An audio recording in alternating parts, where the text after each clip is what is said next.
Hello दोस्तों, welcome to another lecture. आज हम लोग बात करेंगे दो तरह के लेज़र्स के बारे में। एक तो में बात करना होगा रूबी लेज़र का और दूसरे हम लोग बात करेंगे हीलियम नियॉन लेज़र की। और ये दोनों ही आपके सिलेबस में मेंशन है, तो इन दोनों को इनकी बेसिक जो वर्किंग है, अंडरस्टैंडिंग है, वो समझना हमारे लिए ज़रूरी है। उससे पहले आप थोड़ा सा ये जान लो कि जो लेज़र हम बनाते हैं, जब कंस्ट्रक्शन उसका करेंगे तो उसमें कौन कौन से कंपोनेंट हमको ध्यान रखने होंगे। तो 3 हिस्से इसके ज़रूरी होते हैं। पहला हिस्सा तो हमें समझना होगा कि हमें एक पंपिंग डिवाइस चाहिए। पंपिंग डिवाइस का मतलब क्या होता है, पहले आप समझ लो पंपिंग मतलब क्या है। देखो, जब हम लोग लेज़र के बारे में बात कर रहे थे तो मैंने आपसे भी बताया था कि आपके पास एक ग्राउंड स्टेट होगा, ठीक है, E1, और आपके पास एक मेटा स्टेबल स्टेट होगा जिसको हम कह रहे हैं E2। अब आप क्या करोगे, नॉर्मली जो एटम होते हैं वो ग्राउंड स्टेट में होते हैं, मतलब अपनी जो फंडामेंटल एनर्जी उसके साथ रहते हैं। जब हम इनको बाहर से एनर्जी देते हैं, नॉर्मली मान लो फोटोन की फॉर्म में एनर्जी दे रहे हैं, तो ये एटम एनर्जी को एब्जॉर्ब करते हैं और एब्जॉर्ब करने के बाद फिर मेटा स्टेबल स्टेट में इकट्ठा होने शुरू हो जाते हैं। तो जब मेटा स्टेबल स्टेट से इकट्ठा होते हैं तो ग्राउंड स्टेट में उनकी संख्या कम होने लगती है। तो इस तरह से अगर हम यहाँ N2 कहें और इसे N1 कहें तो हम N2 ग्रेटर देन N1 पाते हैं। ये कब होगा, जब आप बाहर से एनर्जी दोगे इस एटॉमिक सिस्टम को। तो इस बाहर से एनर्जी देने की जो पूरी प्रोसेस होती है, इसी को हम पंपिंग कहते हैं। अब आप ये पंपिंग किसी फ्लैश लैम्प के थ्रू, जैसे जेनॉन लैम्प एक हम लोग यूज करेंगे रूबी लेज़र में, अगर उसके थ्रू दे रहे हो तो ऑप्टिकल पंपिंग कहेंगे। हम इसमें इलेक्ट्रिकल डिस्चार्ज फ्लो करा देते हैं, पॉसिबली कोई केमिकल रिएक्शन हम करा रहे हों। तो इस तरह से हमारे पास वैरायटी ऑफ पंपिंग स्कीम्स होती हैं। तरीके तो हम वेरी कर सकते हैं और उसको नए नए तरीके ढूंढे भी जा रहे हैं, बट पंपिंग एक कोई अरेंजमेंट होना ज़रूरी है जिसकी सहायता से हम पॉपुलेशन इन्वर्जन वहाँ पर कर पाएँ। दूसरा हम कहेंगे कि हमें एक्टिव मीडियम चाहिए। अब ये क्या चीज़ होती है, अरे भाई, अगर आपको लेज़र एक्शन कराना है तो आप ये जो बात कर रहे हो कि एटम हैं जिनको एक्साइट कर रहे हैं और इनको एक्साइटेड स्टेट में भेज रहे हैं, तो ये एटम कहाँ हैं, किस मीडियम की बात कर रहे हैं। तो वो जो मीडियम हम लेते हैं उसी को हम एक्टिव मीडियम कहते हैं या गेन मीडियम कहते हैं, जिसमें ये लेज़र एक्शन होता है। तो ये एक्टिव मीडियम चाहिए। अभी एक्सप्लेन करेंगे जब हम एग्जाम्पल रूबी लेज़र वगैरह में, तो आप और समझोगे। तीसरा जो पार्ट होता है वो होता है ऑप्टिकल कैविटी। अब ऑप्टिकल कैविटी का जनरली क्या मतलब होता है, जैसे अगर हमने गेन मीडियम ले लिया जिसमें लेज़र एक्शन हो रहा है, तो इसके दोनों तरफ हम कुछ मिरर्स रख देते हैं, कुछ मिरर्स लगते हैं। अब या तो हम मिरर रख दें या इसी मटेरियल के इस एंड को पॉलिश कर दें, तो दोनों तरीकों से। और इसको ऑप्टिकल कैविटी इसलिए कहते हैं क्योंकि जो भी फोटोन होते हैं वो फोटोन इसी के अंदर, इसी कैविटी के अंदर ऑसिलेट करते रहते हैं।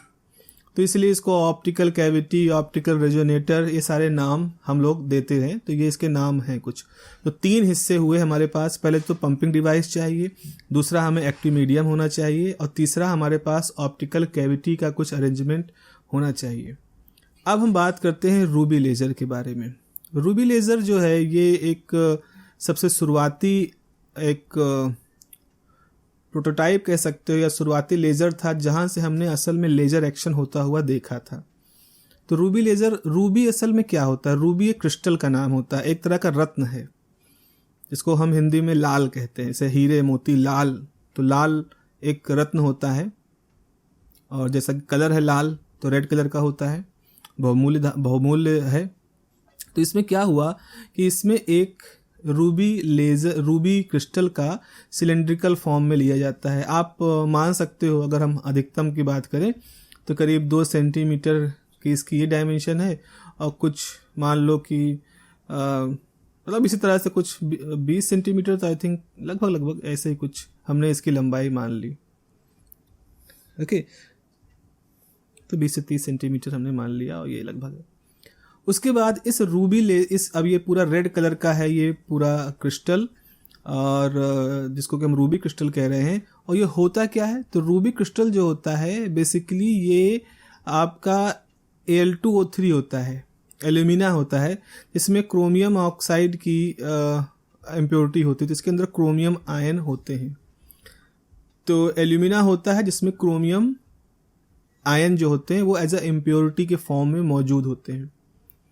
अब ये जो क्रोमियम है इसकी वजह से इस पूरे क्रिस्टल का जो कलर है वो लाल रंग का हो जाता है, कैरेक्टरिस्टिक कलर उसको इस क्रोमियम से मिलता है। अब जो मेटास्टेबल स्टेट की बात करते हैं हम, जिसकी वजह से पॉपुलेशन इन्वर्जन होता है, वो इस क्रोमियम के अंदर ही होता है। तो एल्यूमिना तो एक तरह से लैटिस हो गया, पूरा जाल हो गया जिसके अंदर क्रोमियम के एटम फंसे हुए होते हैं।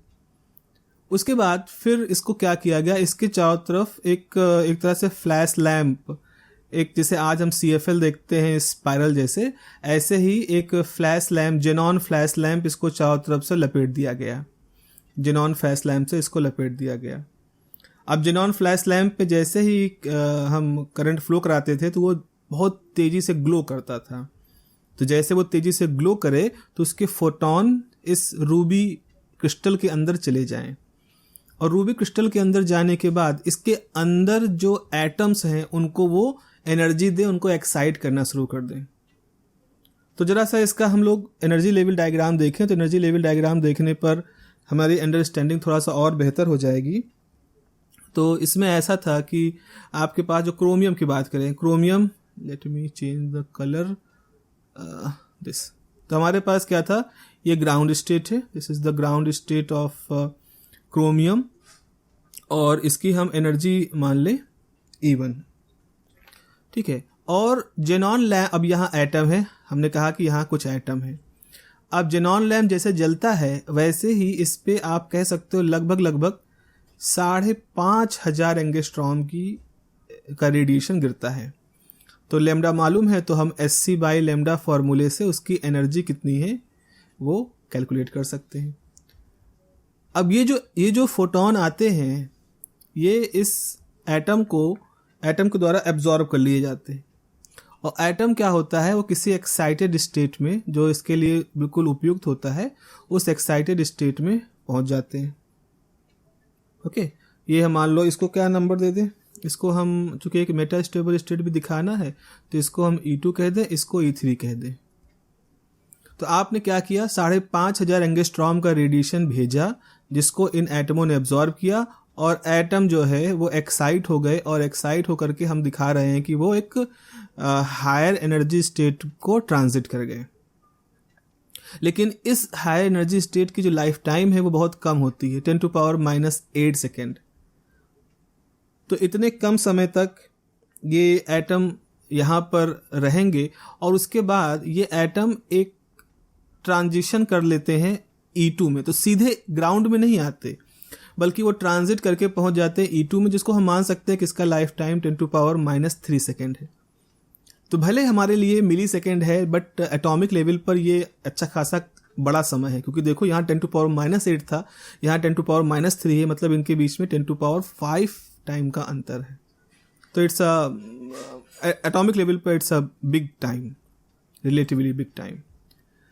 एक चीज आपने पढ़ा है बोहर के मॉडल में कि जब E1 और E2, मान लो कोई दो एनर्जी स्टेट है, E2 - E1 मान लो, इनका जो अंतर होता है वो hν के बराबर होता है, या hc/λ के बराबर होता है, E2 - E1। तो जिन दो एनर्जी स्टेट्स के बीच में एटम ट्रांजिशन लेता है, उन्हीं दो एनर्जी लेवल्स के डिफरेंस के हिसाब से लैम्डा कैलकुलेट होता है। तो लैम्डा बराबर क्या हो गया, hc/E2 - E1।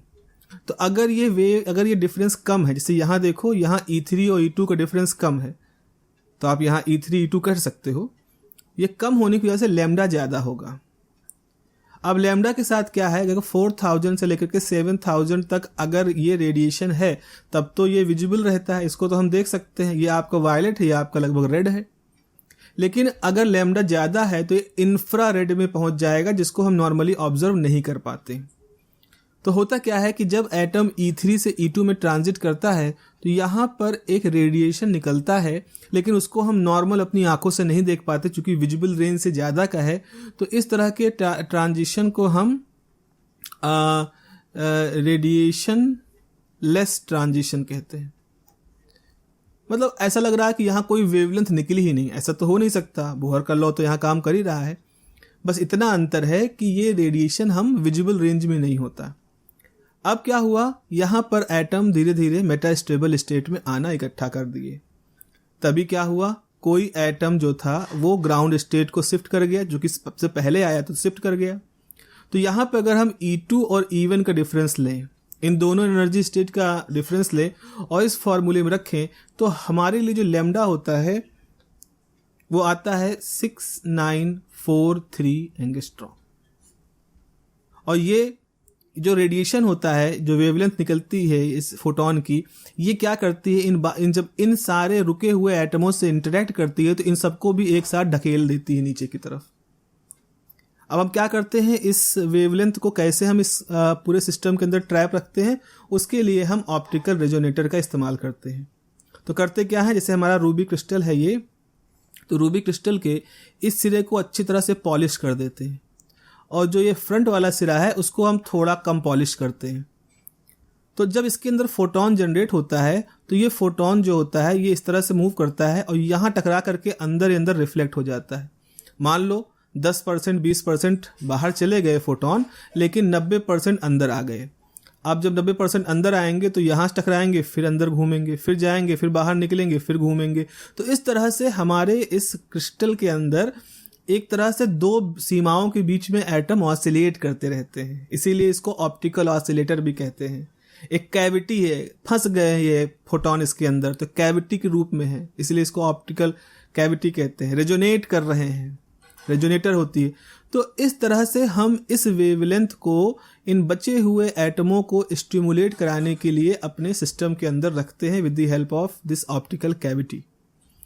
और इस प्रकार से हमारे पास धीरे धीरे आपका 6943 एंगस्ट्रॉम की लाइट निकलती, जो कि रेड लाइट होती है। आप देख रहे हो ना, 7,000 के करीब है, तो ये रेड कलर की लाइट होती है, ब्राइट रेड कलर की लाइट होती है। तो रूबी लेजर जो था वो एक बहुत ही शुरुआती लेजर था, जो सबसे पहले बार बनाया गया था, सक्सेसफुल था। लोगों को ये दिखा कि हाँ, लेजर एक्शन सच में होता, क्योंकि बहुत शुरुआत में जब इसके बारे में आइडिया था, लोग इसको एक तरह से कुछ लोग सपोर्ट कर रहे थे, बड़े लोग इसको अपोज कर रहे थे। वो इसको एक ख्वाब की तरह मानते थे, एक सनक की तरह से मानते थे लोगों की कि नहीं, ये कहाँ ऐसा इस तरह से होना है। बट फाइनली इसको लोगों ने जब विजुलाइज होता हुआ देखा, प्रैक्टिकली काम करता हुआ देखा, तो it was a matter of आश्चर्य का विषय था। लोगों को एहसास भी हुआ कि वो गलत थे। ये जो लेजर होता है इसको हम सॉलिड स्टेट लेजर कहते हैं। सॉलिड स्टेट लेजर कहने का कारण क्या होता है, क्योंकि रूबी क्रिस्टल जो है वो सॉलिड होता है।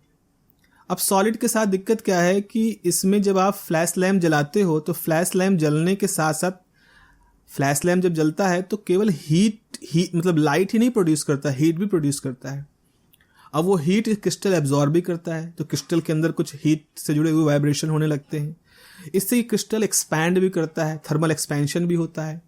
अब जहाँ थर्मल एक्सपेंशन होगा तो फिर जब ठंडा हो जाता है ये, तो कंप्रेशन होता है। तो बार बार जब क्रिस्टल फैलता सिकुड़ता है तो उसमें क्रैक आ जाते हैं, उसमें दरारें पड़ जाती हैं, और दरारें पड़ने की वजह से इसकी एफिशिएंसी कम हो जाती है। वैसे इसकी एफिशिएंसी कम होती है, 1% करीब इसकी एफिशिएंसी होती है। जितना हम चाहते हैं कि इनपुट दिया है, जितना फ्लैश जला है, उसके कंपैरिजन में जो आउटपुट है वो 1% होता है, तो एफिशिएंसी इसकी ऑलरेडी कम है। ऊपर से इसको हम बहुत ज़्यादा हीट भी नहीं होने दे सकते कि पूरा का पूरा क्रिस्टल क्रैक कर जाए। बार बार ऑपरेट करने के दौरान इसको ठंडा करना पड़ता है, फिर चलाना पड़ता है। तो एक प्रॉब्लम यहाँ पर, एक तो इसकी स्टेबिलिटी के साथ स्ट्रक्चर वाइज, इससे जो लेजर निकलती है वो पल्स शेप में निकलती है, पल्स लेजर यहाँ से एमिट होती है। तो अगर आपको लगातार काम करना है लेजर का, आपको कंटिन्यूअस वेव चाहिए, तो वो कंटिन्यूअस वेव यहाँ पर नहीं मिलती है। तो ये इसकी कमियाँ हैं। और अच्छाई क्या है कि हाई पावर की आपको 10,000 वॉट का पावर ये बहुत आराम से जनरेट कर देता है। वो शुरुआती लेजर था, सबसे पहला लेजर है, इसी के थ्रू तुमने लेजरिंग एक्शन को होता हुआ देखा है। अब हम बात करते हैं हीलियम नियॉन लेजर को। रूबी लेजर बनने के कुछ ही समय बाद हीलियम नियॉन लेजर को भी बना लिया गया। तो हीलियम नियॉन लेजर में क्या होता है कि सबसे पहले तो एक क्वार्ट्ज की ट्यूब होती है, 1 मीटर लंबी ट्यूब आप मान सकते हो, काफ़ी लंबी ट्यूब है ये, और डायमीटर इसका कुछ 1.5 सेंटीमीटर या 2 सेंटीमीटर ऐसा होता है। तो ये बहुत लंबी ट्यूब है। इस लंबी ट्यूब के अंदर हमने 2 इलेक्ट्रिकल डिस्चार्ज के वायर लगा दिए, यहाँ से इलेक्ट्रिकल डिस्चार्ज के लिए 2 पोर्ट बना दिए। यहाँ से हम इलेक्ट्रिसिटी इसके अंदर, आप एक RF जनरेटर इसके अंदर हम लगा सकते हैं जिससे कि एक हाई फ्रिक्वेंसी का हम इलेक्ट्रिकल डिस्चार्ज फ्लो करा सकें।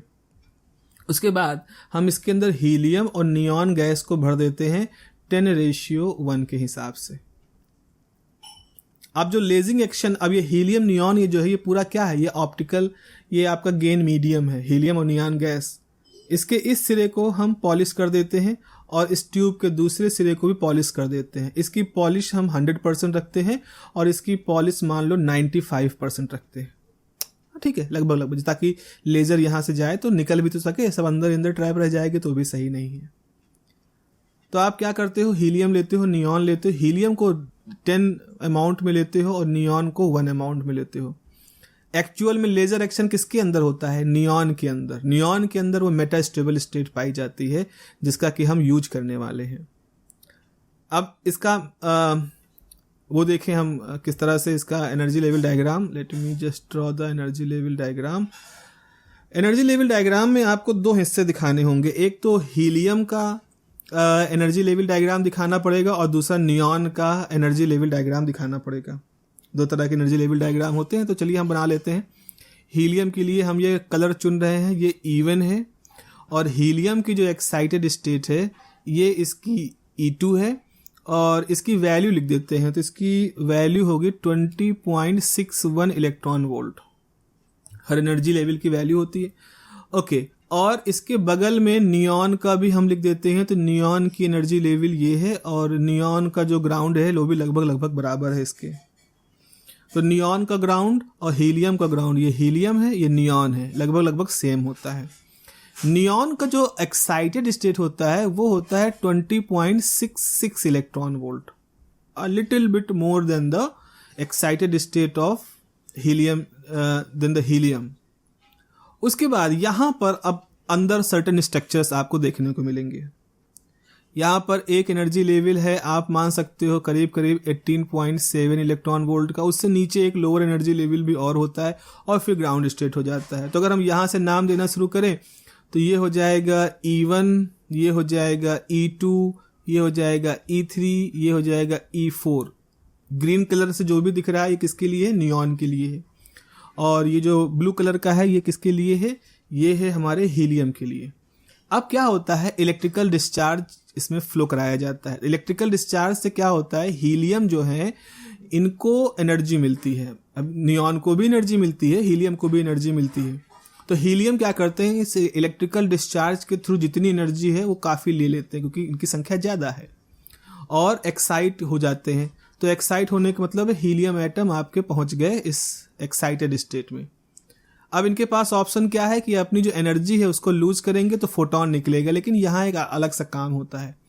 ये हीलियम क्या करते हैं, तेजी से नाचते हैं इस पूरे क्रिस्टल के अंदर, और जितने नियॉन के एटम बचे हुए हैं जो कि शायद इलेक्ट्रिकल डिस्चार्ज से एनर्जी नहीं पाए थे, ये उनके साथ कोलाइड करते हैं। 10 है संख्या में 10 के अनुपात में है, 10 गुना ज़्यादा है, तो कई तरफ से नियॉन के ऊपर कोलिजन होता है। ये कोलिजन कैसा होता है, इलास्टिक नेचर का होता है। तो यहाँ पर इलास्टिक कोलिजन होता है। इलास्टिक कोलिजन की वजह से ये हीलियम के एटम क्या करते हैं, अपनी एनर्जी नियॉन को ट्रांसफ़र कर देते हैं, और नियॉन जो ग्राउंड स्टेट में था वो शिफ्ट हो जाता है एक्साइटेड स्टेट में। समझ पा रहे हो? तो इलेक्ट्रिकल डिस्चार्ज फ्लो किया, हीलियम भी एक्साइट हुए, नियॉन भी एक्साइट हुए। हीलियम की संख्या हमने ज़्यादा रखी नियॉन की तुलना में। तो जो हीलियम है वो क्या करते हैं, जो नियॉन ठीक से एक्साइट नहीं हुए या कम हो पाए या नहीं कहीं इधर उधर थे, उनको टक्कर मार मार के इलास्टिक कोलिजन के थ्रू अपनी एनर्जी ट्रांसफ़र कर देते हैं। तो नियॉन इन टक्कर के थ्रू एक्साइट होकर के हायर एनर्जी स्टेट में पहुंच जाता है, ये जो 20.66 इलेक्ट्रॉन वोल्ट का हमने माना है। और उसके बाद वहाँ से जब कोई फोटोन नीचे इस E3 एनर्जी स्टेट में आता है तो वो 6328 एंगस्ट्रॉम की रेडिएशन को एमिट करता है। ये रेडिएशन जो होता है वो इस कैविटी के अंदर मूव करता है, और कैविटी के अंदर मूव करते हुए जब वापस से नियॉन के ऊपर टकराते हैं, जो नियॉन के और एटम है, तो उनको स्टिमुलेट कर देते हैं जंप करने के लिए। तो जितने भी नियॉन के एटम हैं जो कि हीलियम से टक्कर खाने की वजह से एक्साइट हो गए थे, वो डिके कर जाते हैं E3 स्टेट में। अब E3 स्टेट में जैसे एटम आते हैं तो यहाँ उनकी लाइफ टाइम 10⁻⁻8 सेकेंड है। यहाँ तो उनकी लाइफ टाइम 10⁻3 थी, इसलिए रुके थे और स्टिमुलेटेड एमिशन का इंतजार कर रहे थे। यहाँ 10⁻8 सेकेंड है। तो यहाँ जैसे जैसे एटम आते हैं तुरंत नीचे जंप कर जाते हैं और यहाँ हमारे पास एक स्पॉन्टेनियस